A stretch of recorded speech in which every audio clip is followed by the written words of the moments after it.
Bem, irmãos, vamos abrir nossas Bíblias na carta aos Hebreus, capítulo 12.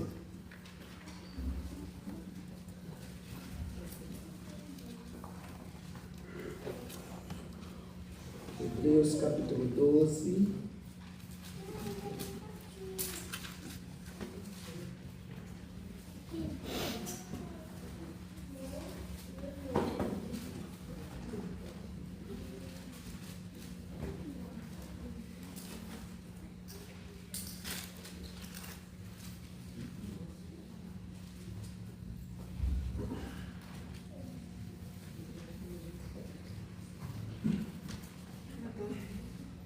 Hebreus 12, do 1 ao 3.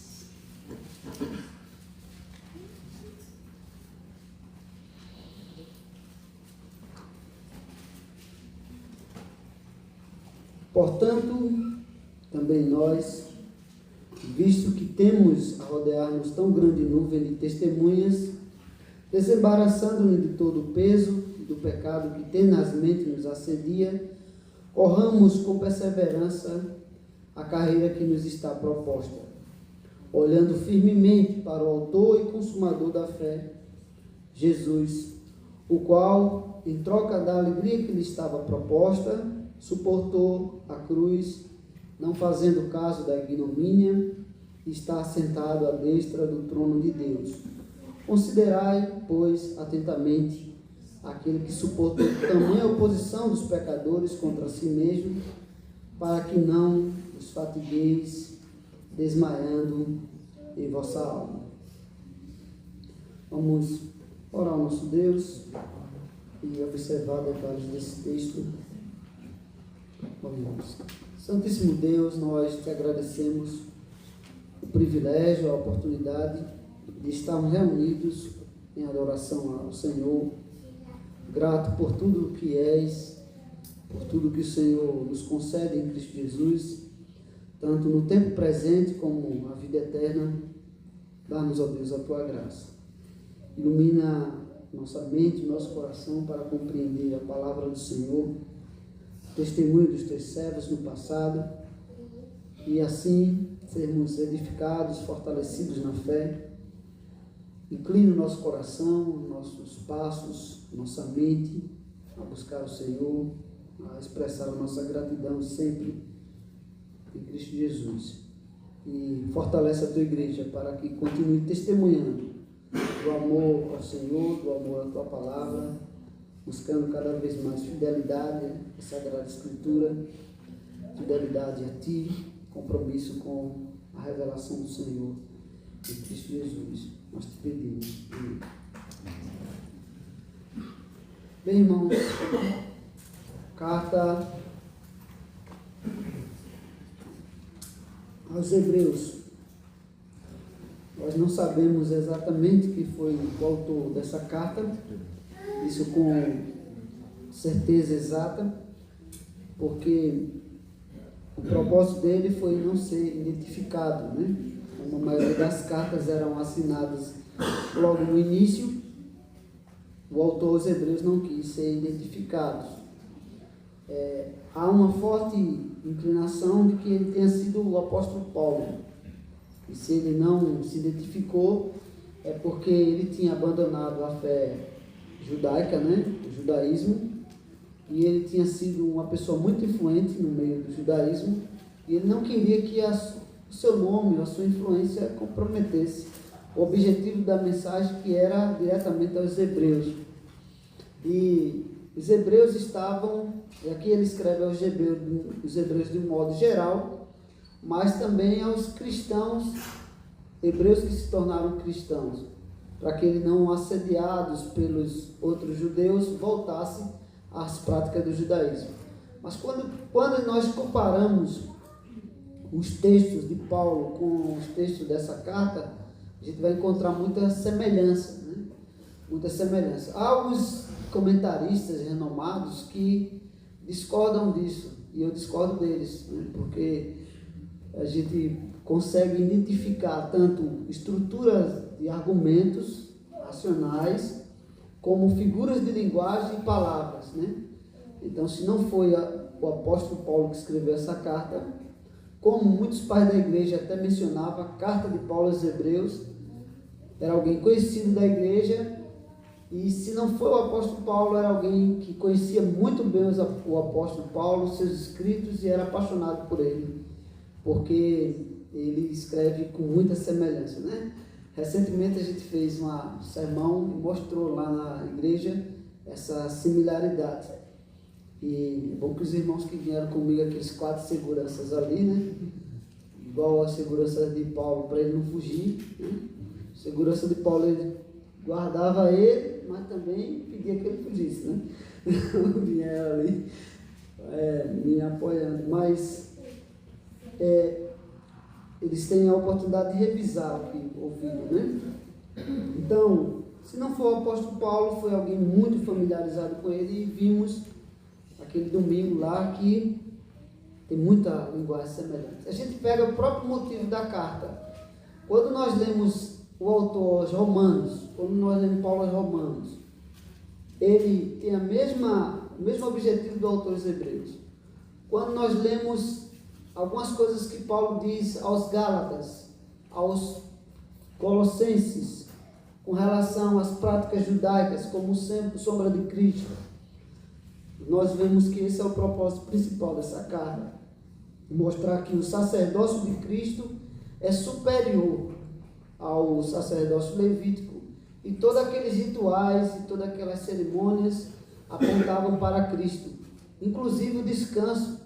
Paulo aos Colossenses vai dizer que ninguém se faça árbitro de vós, pretextando, né, humildade, condenando os cristãos por causa da circuncisão, por causa dos dias de festa, dos sábados e todos os cerimoniais que seriam sombra de Cristo, porque Cristo é o corpo e aquilo apontava para Cristo. Então aqui o autor dos Hebreus ele vai expor o sacrifício, né, de Cristo como superior, o sacerdócio de Cristo como superior, o descanso de Cristo como um descanso prometido e superior, e tudo mais, né? Então, está muito familiarizado com o que Paulo começou ou pontuou em algumas de suas cartas. Mas a gente vai ver também outros argumentos, outros detalhes aqui nesse texto, né? A partir desse texto.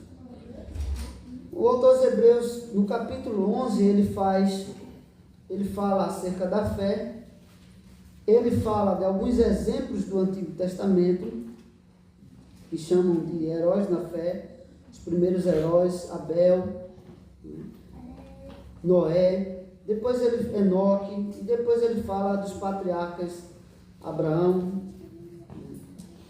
Isaac, Jacó, Moisés, e depois os israelitas. Ele dá vários exemplos de pessoas e de grupos do povo de Deus que foi fiel ao Senhor no Antigo Testamento, muitos deles mortos e tudo. E aí no capítulo 12 ele diz que não somente eles, mas também nós. Portanto, também nós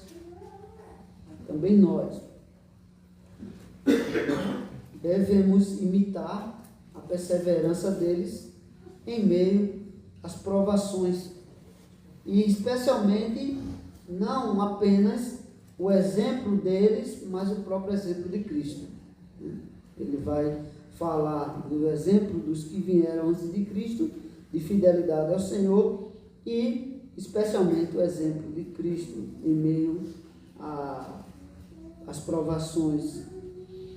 Então o versículo 1 do capítulo 12 começa falando: portanto também nós, visto que temos a rodear-nos tão grande nuvem de testemunhas, desembaraçando-nos de todo o peso e do pecado que tenazmente nos assedia, corramos com perseverança a carreira que nos está proposta.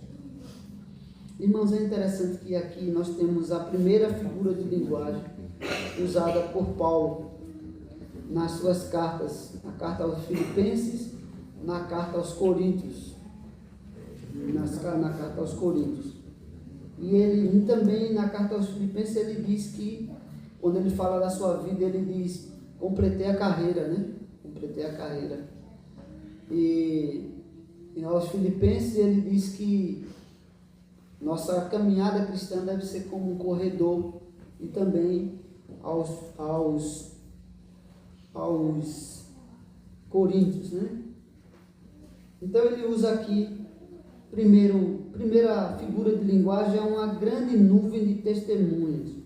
Paulo fala também daqueles corredores dos estados. Depois eu vou fazer esse paralelo aqui com vocês.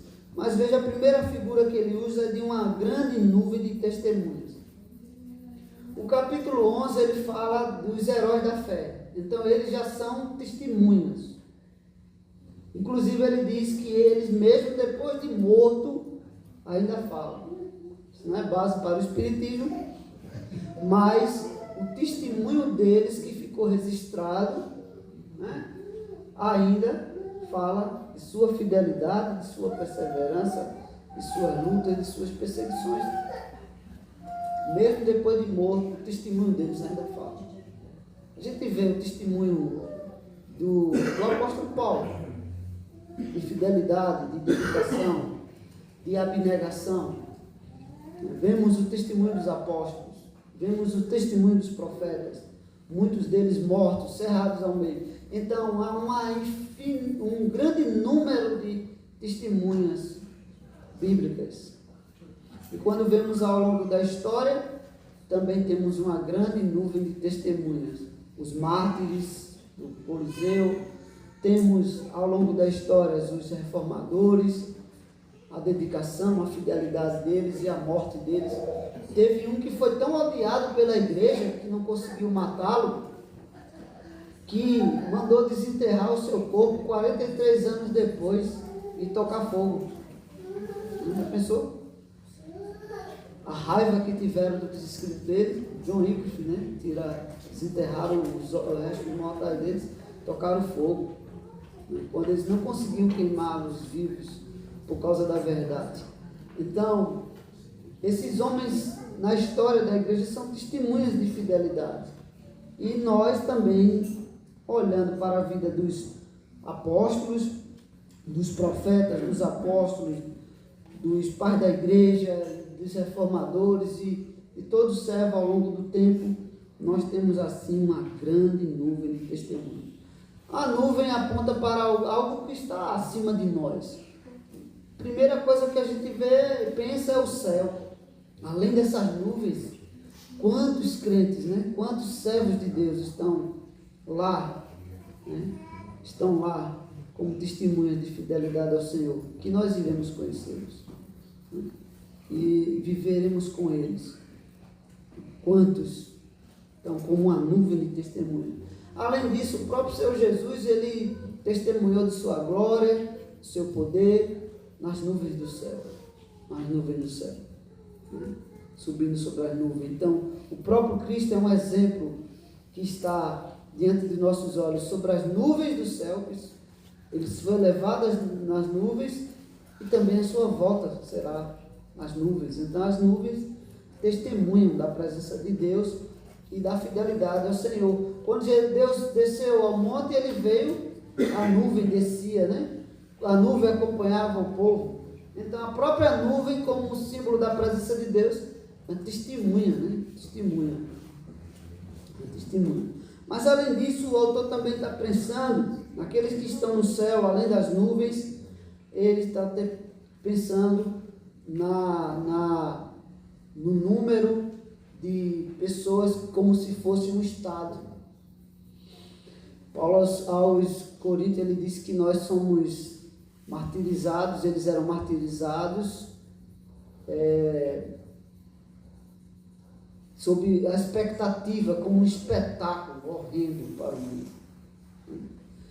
E os cristãos eram mortos no Coliseu com a grande nuvem de testemunha, como um estádio de futebol. Quando diz relatos da história antiga, diz que quando um animal abocanhava um cristão, as pessoas gritavam como se fosse um gol.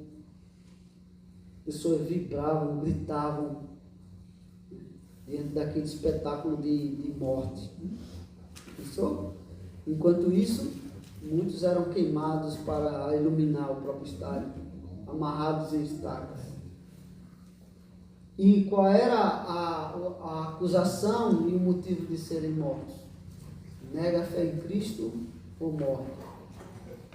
Eles morriam, mas não negavam. Eles morriam, mas não negavam. E todas aquelas pessoas à volta nas arquibancadas testemunhavam da fé deles. Os próprios apóstolos, né? Então, nós temos uma grande nuvem de testemunho de que a fé não é algo pessoal apenas e individual. Cristo, depois que ressuscitou, apareceu a mais de 500 pessoas. Foi visto por mais de 500 pessoas. Então, só essas 500 pessoas já formam um bom número de testemunhas. Não foi relatos mentirosos. Pessoas não davam a vida por mentira, para sustentar uma mentira. E o cristianismo foi se espalhando de uma forma que ficou incontrolável. E quanto mais matava, o sangue e o suor dos cristãos serviam de testemunho de sua fé. Então, nós não somos apenas poucas pessoas, um pequeno grupo que crê em Cristo, que crê que Ele é o Messias, que crê na palavra de Deus. Ele diz que nós temos uma grande nuvem de testemunhos verdadeiros na fé. Quando o profeta lá no Antigo Testamento pensava que estava sozinho, né, só o rei Acabe com sua mulher Jezabel matou todo mundo, só sobrou ele, não foi? E o Senhor disse: não, existem muitos outros que não se dobraram, não se curvaram perante eles.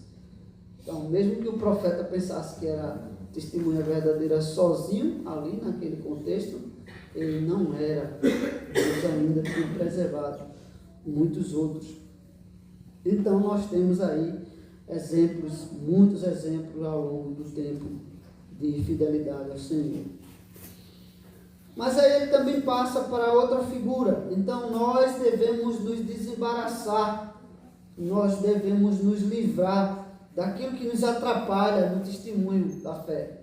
Jesus diz nos evangelhos que se a tua mão te faz pecar contra ti, ou teu olho arranca-o fora. Então, desembaraçar de todo o peso, daquilo que tem atrapalhado a nossa fé. A gente tem que construir uma vida, organizar a vida de forma que nosso culto não possa ser atrapalhado, né? Devemos nos desembaraçar de tudo aquilo que nos atrapalha. O autor aos Hebreus vai dizer que coisas que atrapalhavam aqui e agora eram os símbolos, os rudimentos antigos, né? Porque tudo aquilo ali passou, então não deveria ser colocado de volta no lugar de Cristo. Eles atrapalhavam a ter uma visão clara de Cristo, né? Ter uma visão clara de Cristo. Então, quanto mais coisas a gente colocar na frente da igreja, no altar, quanto mais a gente enfeitar as coisas com símbolos, a gente pode perder a essência do significado de fato. O significado de fato. Então, quanto mais símbolos, quanto mais coisas que a gente colocar, a gente vai chamar a atenção para o que não é mais essencial, o que é mais necessário, né? Então, desembaraçar de toda coisa que não aponte mais para Cristo, o que Cristo já cumpriu, né? Então, nós vemos que Paulo diz isso também lá aos Filipenses. Ele diz que tudo aquilo que ele considerava lucro, ele agora via como perda para conquistar a Cristo, que era um prêmio muito maior. Era um conhecimento muito maior. Era um conhecimento muito mais amplo. Então ele abriu mão de tudo aquilo que ele considerava lucro no judaísmo. E ele considerou como sendo um peso desnecessário que precisasse continuar sendo levado, né? Os apóstolos também fizeram isso. quando eles vão julgar algumas questões, ele diz assim: vocês devem se abster de carne sacrificada aos ídolos, e porque a discussão era se devia fazer a circuncisão ainda ou não, e ele diz assim: além do mais, e das relações sexuais ilícitas, quanto ao mais, nenhuma outra carga colocaremos sobre vós. Então, a carga é como se fosse um peso. Então, todos os rituais eram sombra, e se continuassem sendo mantidos, seriam como um peso. Por isso que ele dá exemplo, o autor aqui dá exemplo de coisas antes dos próprios cerimoniais. Coisas antes até dos próprios cerimoniais. Como Abel, Caim, Abel, Enoque, Noé. Então, o que seria desembaraçar? Desembaraçar seria colocar de lado, remover, deixar pelo caminho, deixar para trás. Não continuar levando, né? Não continuar levando. E esse peso é também o peso de todo o peso e do pecado. Esse peso não é só o pecado. Não é só o peso do pecado. É o peso de todas as coisas que não se faziam mais necessárias. Não se fazia mais necessário. De todo o peso e do pecado. Por isso que Jesus disse: vinde a mim todos que estáis sobrecarregados, e eu vos aliviarei. Todos vós que estáis cansados e sobrecarregados, e eu vos aliviarei. E encontrarei descanso para vossas almas. Então, havia uma perspectiva de um descanso futuro. O autor dos Hebreus vai falar disso. Por isso que começava a se trabalhar no primeiro dia para descansar no sétimo, não era? Então, já viram essa imagem? Acho que eu falei aqui uma vez. Então, ia trabalhando, e o descanso vai chegar. As pessoas trabalham muito, se escravizam no trabalho para ver se um dia descansam, tem um conforto, né? Então, eles trabalhavam e o descanso vai chegar, o dia de descansar vai chegar. E aí lá do outro lado está o Senhor Jesus: vinde a mim, todos que estáis cansados e sobrecarregados, e eu vos aliviarei. Então eles trabalhavam, chegava o dia do sacrifício, o dia do culto, o dia do descanso. Aí está lá do outro lado o sacrifício e o descanso. E aí o autor dos Hebreus vai dizer: se o descanso fosse a terra prometida do deserto, Josué teria dado descanso. Davi não falaria de outro descanso que viria. Não entrarão no meu descanso. Aqueles que não têm fé em Cristo não entram no descanso. Não sabem o que é descanso. Pode tentar guardar o descanso de um dia, mas o descanso não é um dia. O descanso é Cristo. A nova criação. Quando ele tira todo o peso dos sacrifícios e de tudo que apontava exatamente para ele. Então, ele justifica o homem do pecado. Nós cantamos um salmo, né, que diz assim: justiça de Deus, dos deuses da nossa salvação. Veja, duas palavras que apontam para Cristo: justiça de Deus da nossa salvação. Justificação do Salvador. Então, quando a pessoa canta o salmo, eu não sei como esses teólogos do nosso tempo não conseguem perceber os salmos apontando para Cristo, além dos salmos messiânicos, claramente. O primeiro versículo do Salmo 24 fala da criação. João vai dizer que nele todas as coisas foram criadas, né? Nós vamos ver o portal para que entre o Rei da Glória. Quem é o Rei da Glória? Os portais eternais, os cabeças da nação e os próprios portões sendo levantados para a entrada do Messias. O próprio Israel tem um muro que tem a representação de um portão que diz que quando o Messias vier, vai entrar por ali. Portões eternais. E aí você vê Apocalipse dizendo que Jesus: eu estou à porta e bato. Os portões eternos, os portões Nossa vida não está limitada a esse tempo. Ele começa aqui, mas é para toda a eternidade.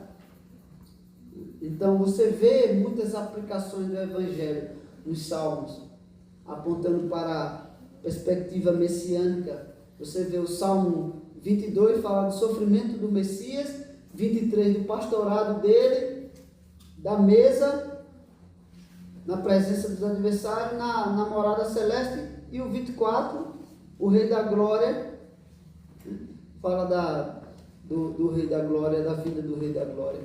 Então você vê o sofrimento, o pastorado e a vinda do Messias, Salmo 22, 23 e 24, na sequência. Então apontando ali para o Evangelho claramente. Sofrimento do Messias, seu pastorado, a comunhão em torno da mesa, né? E a consumação com a vinda do Rei da Glória. Então, o pecado ele gruda em nós. Havia uma cola antigamente, não sei se aqui na região tinha, chamado cola tenaz, né? Então, é algo que gruda. Então, a palavra tenaz aparece aqui, né? É algo que envolve, é algo que gruda, que incomoda, né? No caso, continuamente aqui, o pecado, esse pecado tenazmente nos incomoda, nos assedia.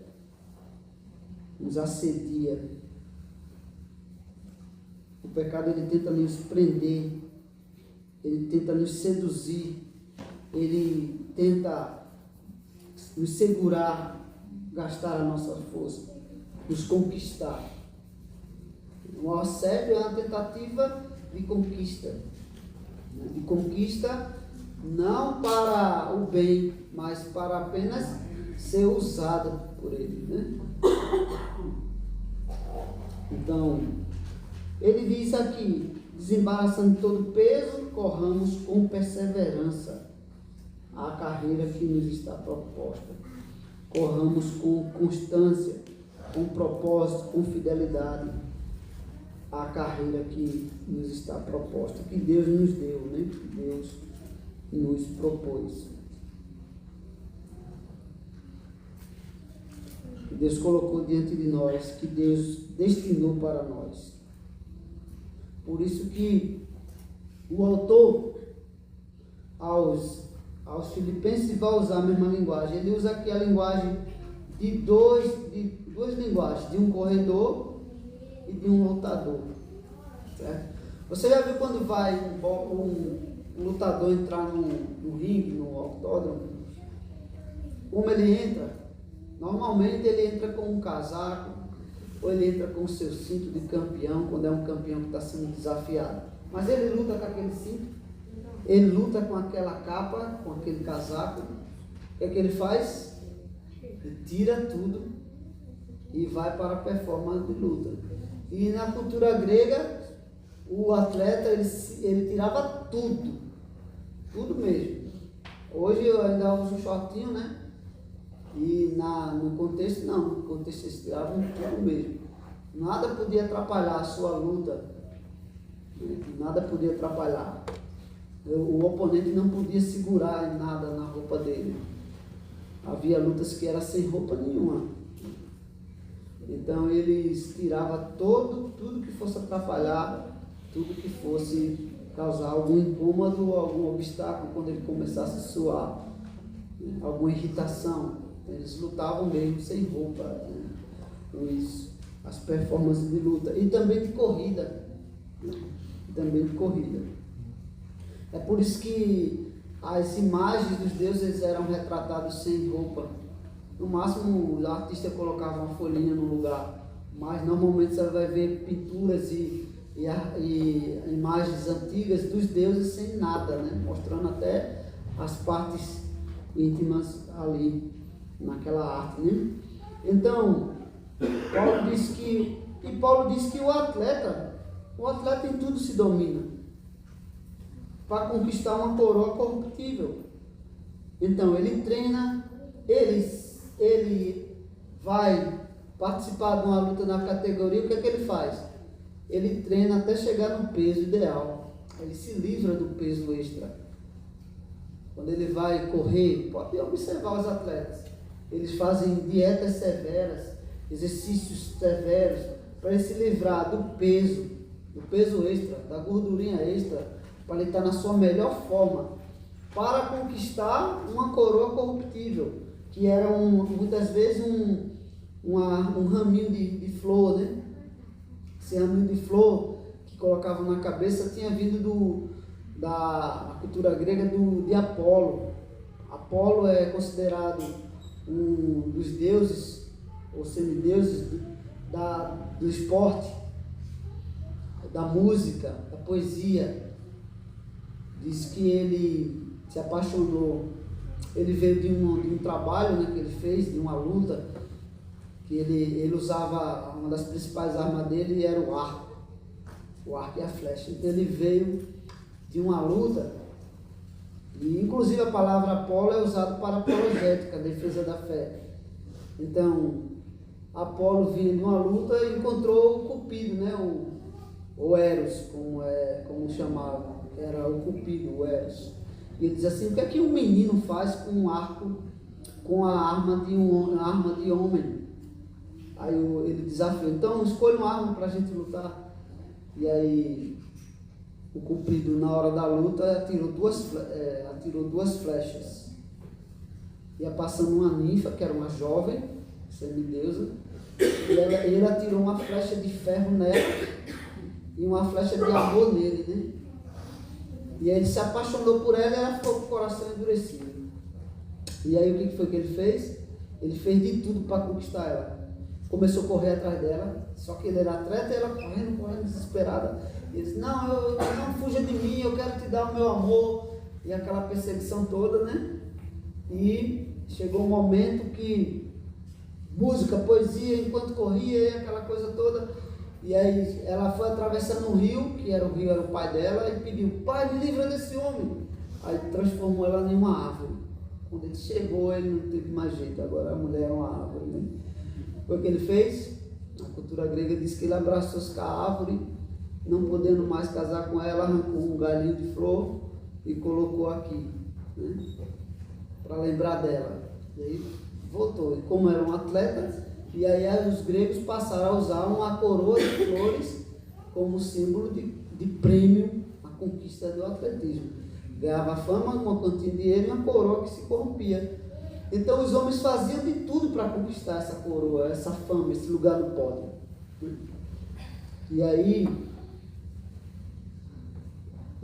para escrever seus nomes, né, nos livros dos recordes, tentavam bater os recordes, treinamentos ostensivos, dietas severas para conquistar um troféu que enferruja, que é jogado fora, né?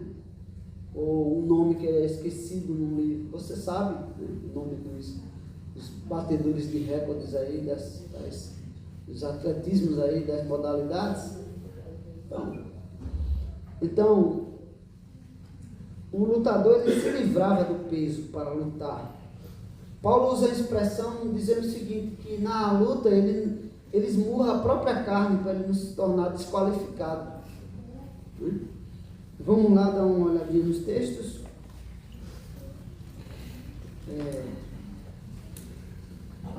Dá uma olhada nos textos que Paulo escreve.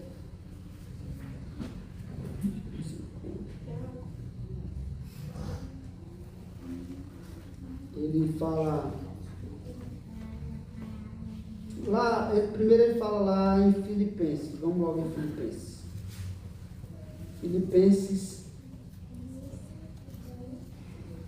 capítulo 4.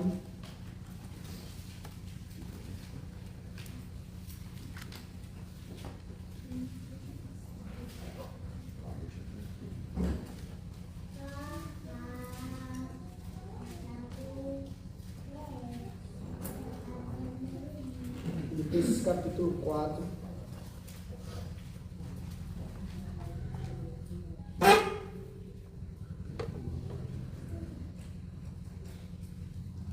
O versículo 2 ele já diz assim, capítulo 3, versículo 2.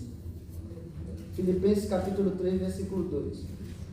Acautelai-vos dos cães, acautelai-vos dos maus obreiros, acautelai-vos da falsa circuncisão, porque nós é que somos circuncisão, nós que adoramos a Deus em espírito e nos gloriamos em Cristo Jesus, e não confiamos na carne. Bem que eu poderia confiar também na carne, se qualquer outro pensa que pode confiar na carne, eu ainda mais, circuncidado ao 8º dia, da linhagem de Israel, da tribo de Benjamim, hebreu de hebreus, quanto à lei fariseu, grupo mais zeloso, quanto ao zelo perseguidor da igreja, quanto à justiça que há na lei, irrepreensível. Veja só, olha o currículo dele, do judaísmo. Mas o que para mim era lucro, isso considerei perda por causa de Cristo. Sim, deveras, verdadeiramente, considero tudo como perda por causa da sublimidade do conhecimento de Cristo Jesus, meu Senhor, por amor do qual perdi todas as coisas e as considero como refúgio, como sobra que é jogada fora, para ganhar a Cristo e ser achado nele, não tendo justiça própria, que procede de lei, senão a que é mediante a fé em Cristo, a justiça que procede de Deus, baseada na fé. O que é fé? O autor dos Hebreus começa falando o que é fé. No capítulo 11, né? Antes da galeria da fé. Fé é a certeza das coisas que não se vê, a convicção das coisas que se esperam, a justiça que há na fé. E ser achado nele, não tendo justiça própria, que procede de lei, senão a que é mediante Cristo Jesus. A justiça que procede de Deus, baseada na fé, para o conhecer e o poder da sua ressurreição e a comunhão dos seus sofrimentos, conformando-me com ele na sua morte, para de algum modo alcançar a ressurreição dentre os mortos. Agora veja o versículo 12. Não que eu já tenha recebido ou tenha obtido a perfeição, a maturidade plena, mas prossigo para conquistar aquilo para que também fui conquistado por Cristo Jesus. Irmãos, quanto a mim, não julgo haver alcançado, mas uma coisa faço, esquecendo-me das coisas que para trás ficam e avançando para as que adiante de mim estão, prossigo para o alvo, para o prêmio da soberana vocação de Deus em Cristo Jesus. Todos nós que somos maduros, perfeitos, tenhamos esse sentimento. E se porventura pensais de outro modo, também isso Deus vos esclarecerá. Todavia andemos de acordo com o que já alcançamos. Veja, ele fala de um corredor, que ele já virou a linha de chegada, e ele esquece das coisas que ficaram para trás. Você vê um corredor correndo olhando para trás, vai ver quem vem atrás dele, segundo colocado, pode tropeçar e cair. Ele está focado ali no seu alvo. Prossigo para o alvo, esquecendo-me das coisas que para trás ficam. Ele está ali, motivado, perseverando ali só no alvo, correndo a carreira que lhe está proposta. Ele foi determinada. Ele usa a linguagem de um corredor. Que se desembaraçou do peso, da justiça própria, das coisas que ele julgava importantes, para prosseguir para o alvo, para o prêmio da soberana vocação. Para o prêmio da soberana vocação em Deus, né? E ele também fala isso aos coríntios. E aos coríntios ele usa ainda mais duas linguagens. A linguagem de um lutador e de um corredor. A linguagem de um lutador e de um corredor. Vamos lá em a carta de Paulo aos Coríntios.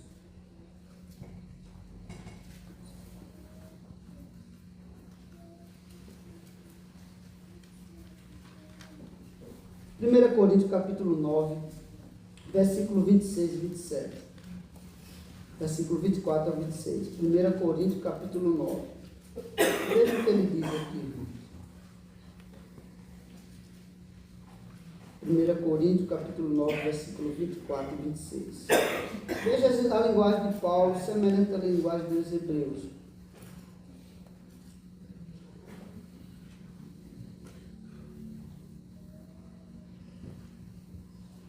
Veja que ele faz tudo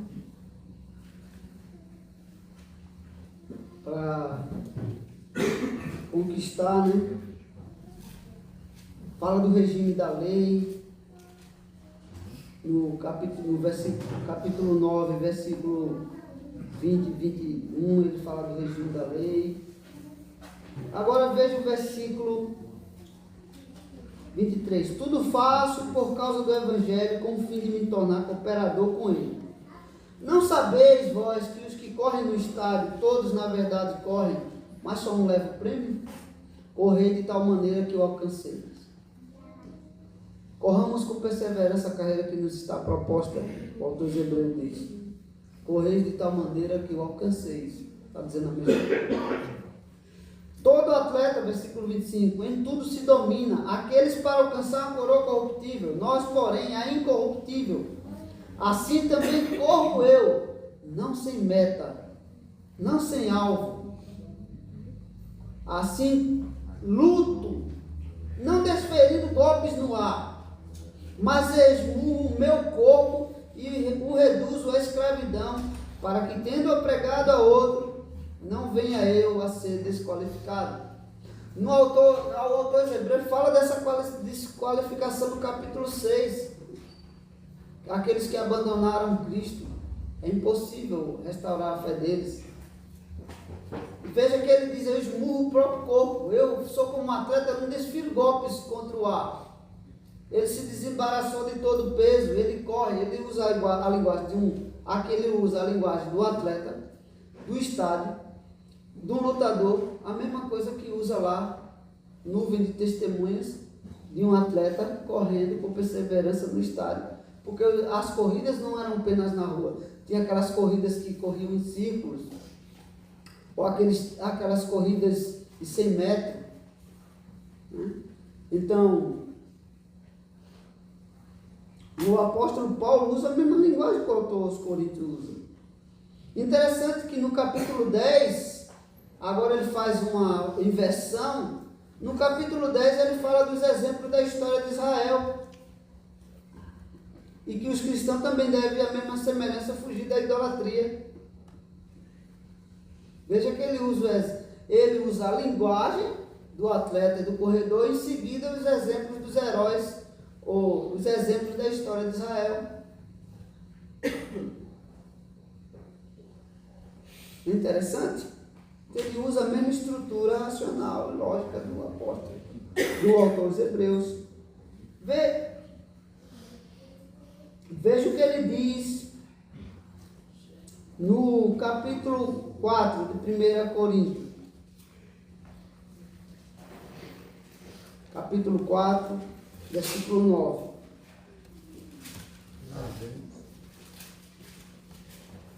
Capítulo 4, versículo 9 em diante, diz assim: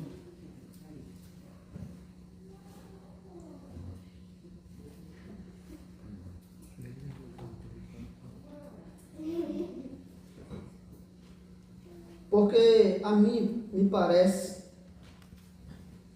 que Deus nos pôs a nós, os apóstolos, em último lugar, como se fôssemos condenados à morte, porque nos tornamos espetáculo ao mundo, tanto a anjos como a homens.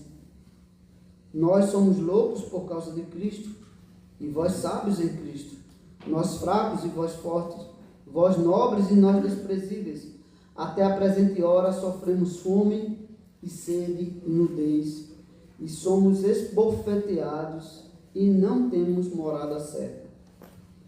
E nos fatigamos, trabalhando com as próprias mãos. Quando somos injuriados, bendizemos. Quando perseguidos, suportamos. Quando caluniados, procuramos conciliação. Até agora temos chegado a ser considerados lixo do mundo, escória de todos. Então ele coloca aqui que os apóstolos foram colocados como um espetáculo horrendo. Então, irmãos, o símbolo principal do Evangelho é a cruz. Não a cruz ornamental que enfeitam os templos ou os colares, os pescoços. Mas a cruz é símbolo de renúncia,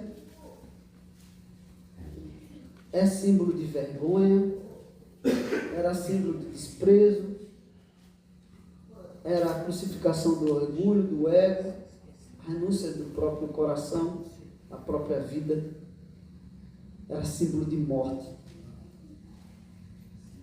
Hoje querem transformar o Evangelho como pegar a cruz e transformar numa escada, né? Desmanchar a cruz de renúncia e sofrimento de uma escada para você alcançar seus sonhos.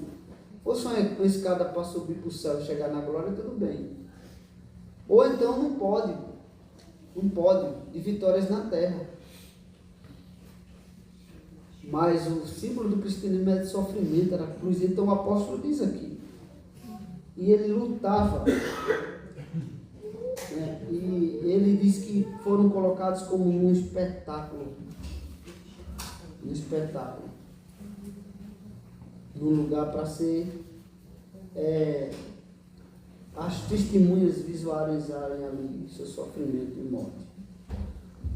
O capítulo 10, versículo 33 de Hebreus, para a gente voltar para o texto e seguir para a conclusão. Hebreus 10, 33. Veja o que o autor dos Hebreus diz.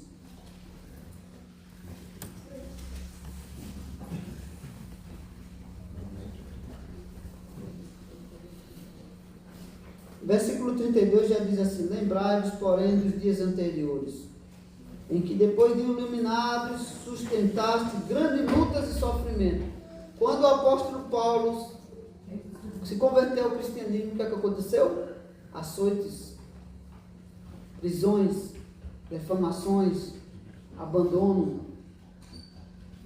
E aí ele diz mais, versículo 33, ora expostos como em espetáculo, tanto de opróbrio, que é de vergonha, quanto de tribulações.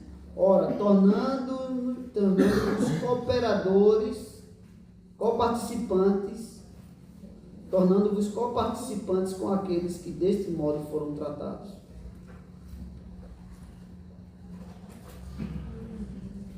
Então, nós vemos aí a expressão, né, como um espetáculo. Em um estádio, testemunhando ali da fé através de sofrimentos, perseguições e açoites. A linguagem do apóstolo Paulo é a linguagem do autor dos Hebreus. As figuras, as imagens, as expressões, a linha de pensamentos, raciocínios, tudo lembra o apóstolo Paulo.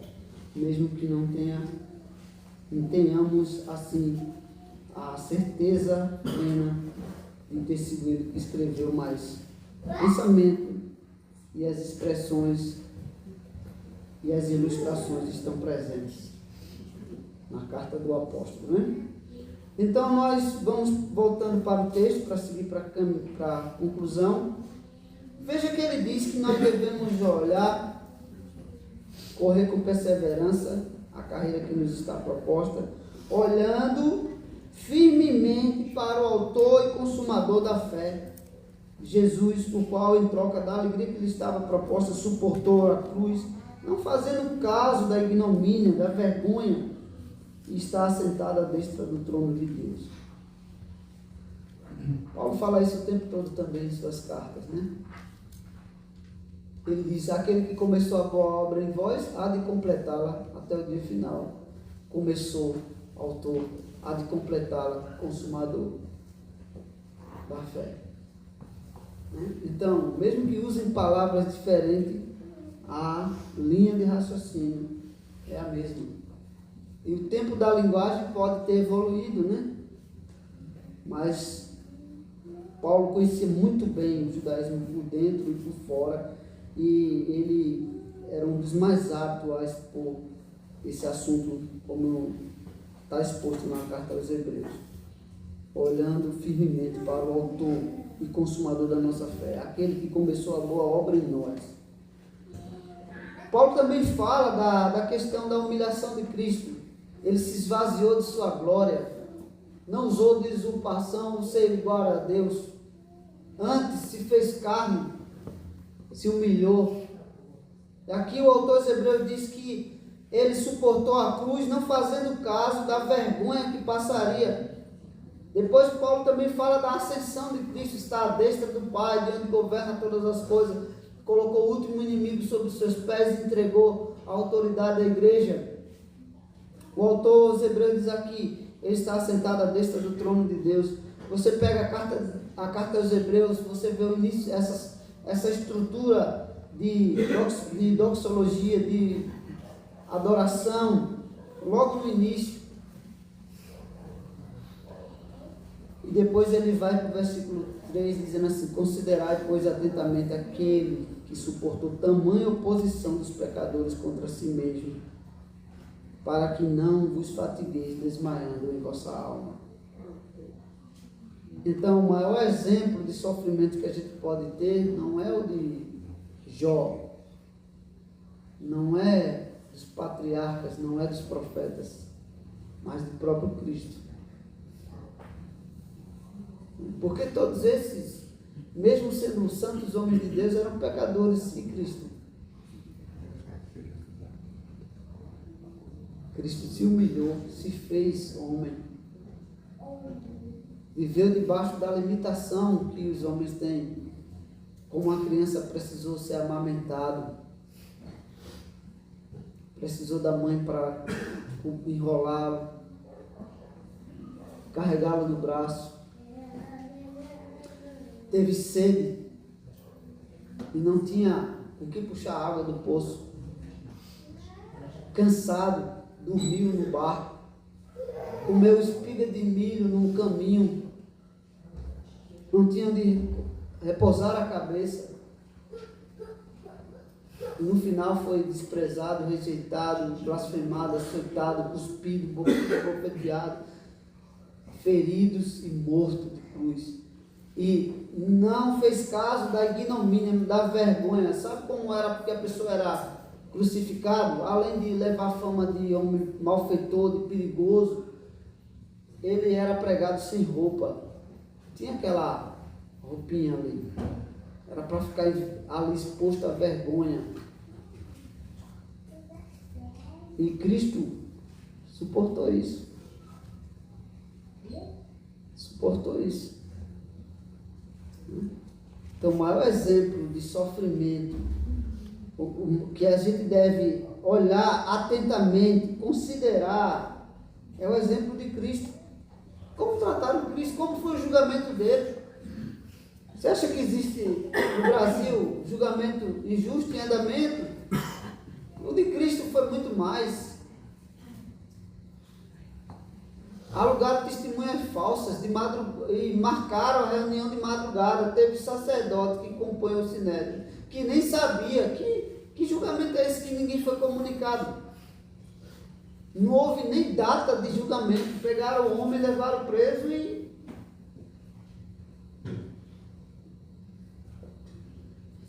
condenaram ele, levaram de um lado para o outro. Tu é rei? Onde está o teu rei? Ah, ele é rei. Pegaram uma coroa de espinhos grandes assim, colocaram, feriram. Ah, ele não tem um manto. Pegaram uma capa do soldado e colocaram sobre ele. Agora é um rei, agora está parecendo um rei.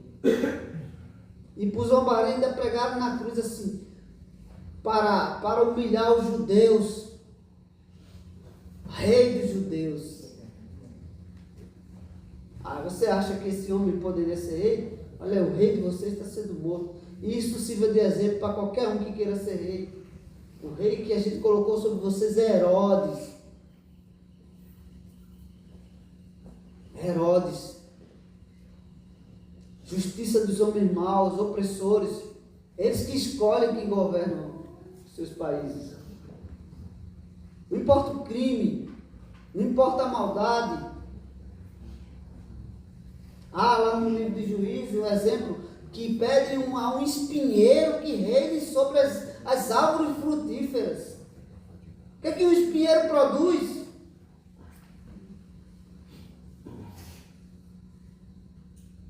E as árvores frutíferas vão até o espinheiro, um descendente de Esaú, e diz: reina sobre nós.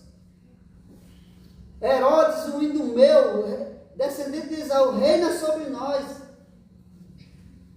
Jesus compara a nação como árvores que se submetem àquele rei opressor. E vem o rei dos judeus e é rejeitado por eles. Pedem a sua morte. E os seus opressores ainda zombam dele. Aqui está o rei dos judeus, crucificado e morto.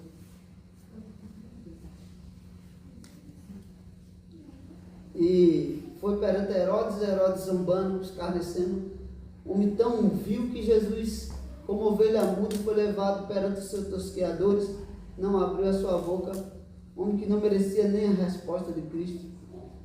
Até Pilatos foi tratado, que era um ímpio, que nem era da descendência de Abraão, foi tratado com mais respeito por Cristo do que o próprio Herodes.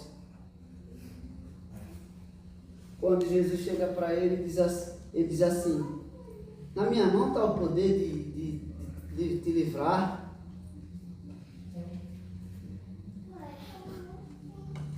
O que é que Jesus diz aí? Nenhum poder te foi dado se não fosse do alto. Eu tenho o poder de tirar a minha vida e de reassumir. Se eu quisesse pedir ao meu Pai que enviasse a legião de anjos, me livraria disso. Onde está o teu reino? Cadê o teu exército? Como que tu és um rei se tu não tem um reino? O teu próprio povo pede a tua morte.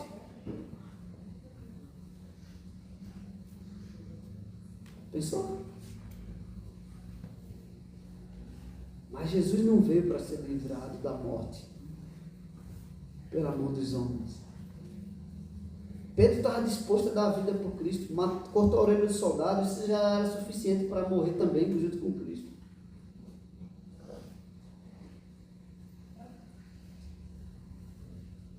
E a mãe dos apóstolos disseram: roga ao Pai para colocar no teu reino, colocar um à tua direita, à tua esquerda. Mulher, tu não sabe o que pedes. Isso compete ao Pai. Imagine, quem estava à direita e à esquerda? 2 ladrões. Morto no meio dos ladrões. Substituindo um ladrão já. Mas não levando apenas ele, tomando a cruz de Barrabás. Mas não apenas a cruz de Barrabás, levou o outro ladrão do lado, que creu, e o outro foi condenado. Está ali a exposição do Evangelho, a cruz de Cristo, o juízo de Deus, salva e condena. Salva o que tem fé e condena o que não tem. A justiça de Deus sendo exposta, na mesma maneira, na mesma cena que expõe o seu amor. Estava ali, sendo morto, mais desfigurado do que os outros. Quando chegaram perto dele, esse homem já está morto. Não precisamos nem quebrar a perna dele, porque o sofrimento era tão grande. Ele não conseguia respirar, o crucificado não conseguia respirar. Era a morte mais lenta e dolorosa. Diz que morria por asfixia. E podia chegar um momento que, por falta de oxigênio, a pessoa desmaiava. E ali, quando chegam perto dele, esse homem já está morto. Porque quando algum malfeitor na cruz desmaiava, eles vinham e quebravam a perna dele. Então a pancada, a dor, se ele tivesse vivo ainda, ele despertava em agonia. E quando viram, olha o estado dele, isso aí já morreu, isso aí já é morto. O que o soldado fez? Do lado dele. Qual lança será? Então furou na altura do pulmão, provavelmente. Saiu água e sangue, né? Símbolos da purificação lá de Levítico 14, do leproso, símbolo do sacrifício, símbolo do batismo e da ceia, que Jesus orou, suou gotas de sangue com suor. O apóstolo vai dizer que a água e o sangue testificam.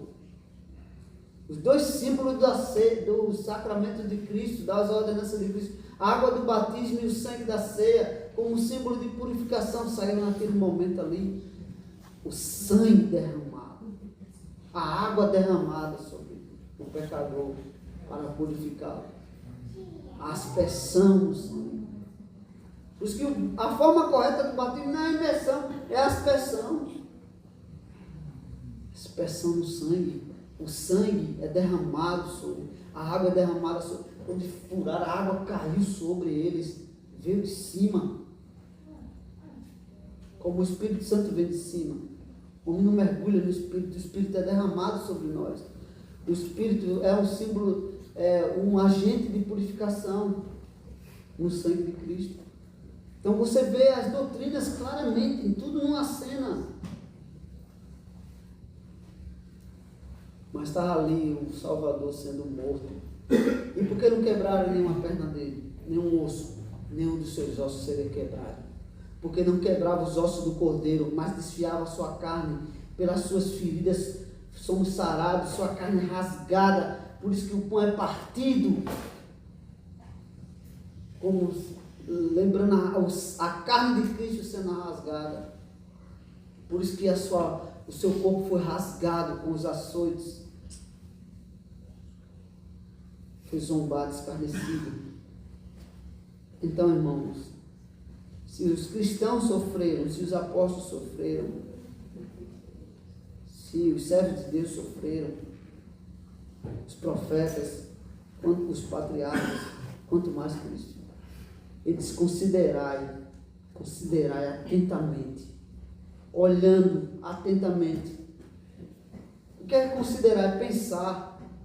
É por isso que nascer, nós pensamos no sofrimento de Cristo. Nós lembramos do sofrimento de Cristo. Considerai atentamente, pense sobre aquele que suportou tamanha oposição dos pecadores contra si mesmo, para que não desmaeis, fatigando em vossa alma, não desmaeis, para que não fatigueis, desmaiando em vossa alma. Ficar exausto, doente, cansado, desmaiando, desanimando em vossa alma, enfraquecido, desanimado.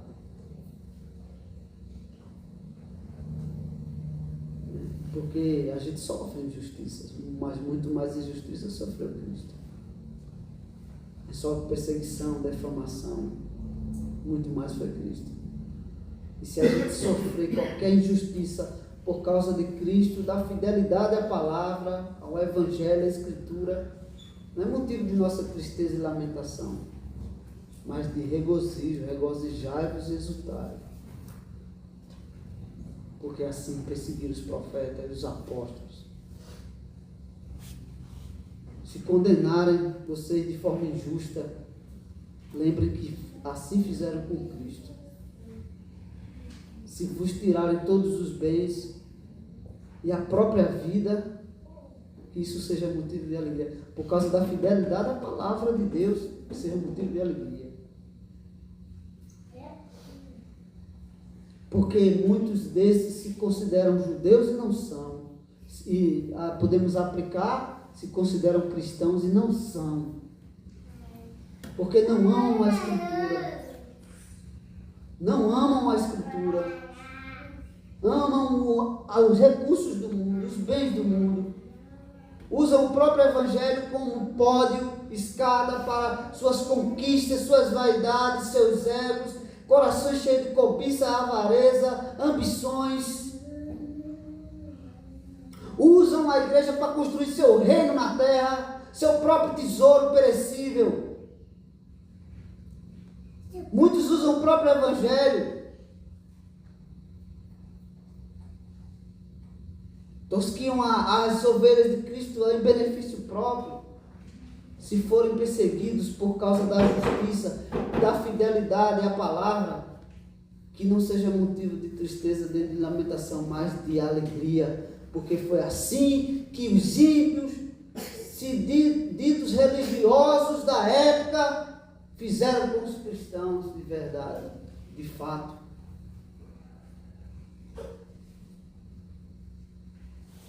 Foi assim que fizeram com Cristo.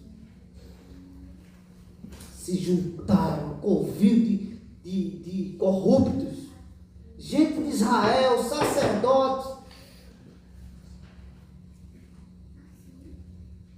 com autoridades em sua época e com o povo.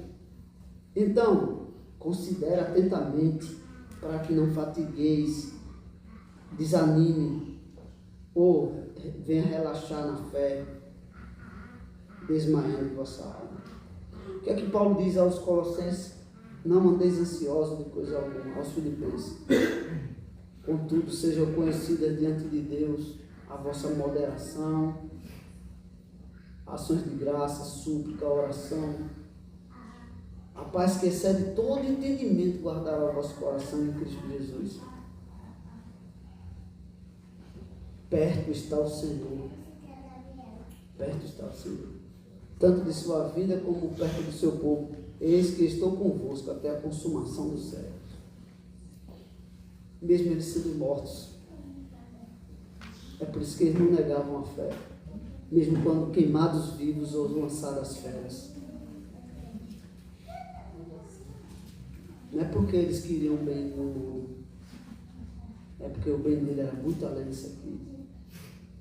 Paulo chegou a dizer assim, ó: o viver para mim é Cristo, o morrer é lucro. Tudo isso que os homens consideram importantes, Paulo considerava perda para conquistar algo melhor, ser conhecido por Cristo, conhecer Ele. O desejo dele era partir e estar com Cristo, que era incomparavelmente melhor.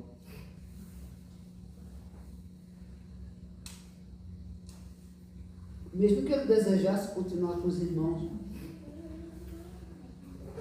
para o bem da igreja, mas o que ele mais amava não era mais a terra, não era o estado que ele tinha na religião dele. Um provável herdeiro de Gamaliel na cadeira do Senado, do Sinédrio, um cargo vitalício de juiz sobre Israel, um homem que recebia autoridade para prender os cristãos, podia mandar prender, açoitar e até matar quem ele quisesse, que ele julgasse herege. O zelo à fé no judaísmo, irrepreensível. Ninguém tinha o que acusar Paulo de qualquer injustiça pela lei. Tudo que ele fazia era de conformidade com a lei. Essa perseguição estava fundamentada na lei, até os açoites que ele depois recebeu, a quarentena no açoite -1, que era o açoite dado aos infiéis, aos apóstatas.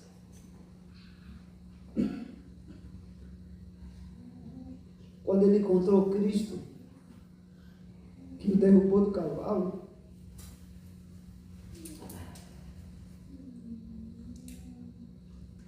ele perdeu tudo. E foi a melhor coisa que ele encontrou.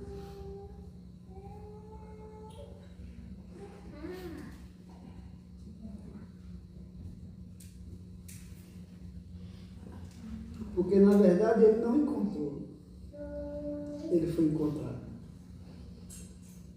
Por isso que ele diz que eles deviam se dedicar para ser encontrados fiéis em Cristo. Não fiéis a qualquer sistema, qualquer lei dos homens, mas fiéis à Escritura. Se a lei dos homens não estão de conformidade com a Escritura, elas que mudem, não a palavra de Deus. Temos uma grande nuvem de testemunhas, irmãos. Muito sangue e suor foi derramado, mas eles não recuaram da verdade, nem abriram mão.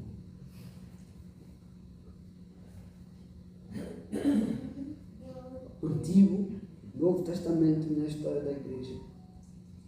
O ódio era tão grande que até queimavam os restos mortais, décadas depois.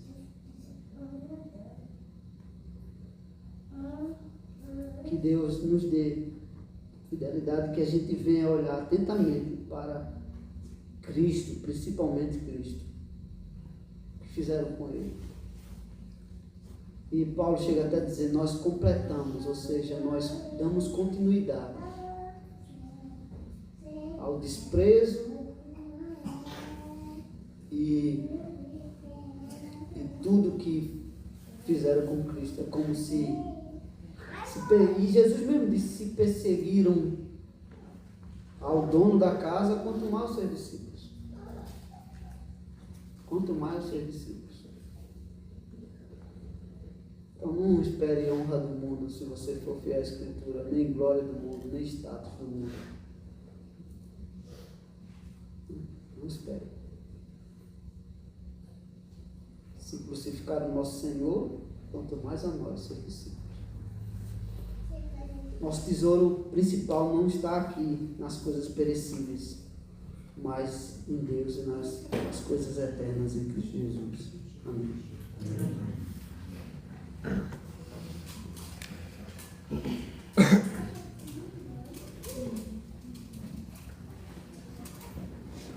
Juntos de pé, vamos cantar o Salmo 61.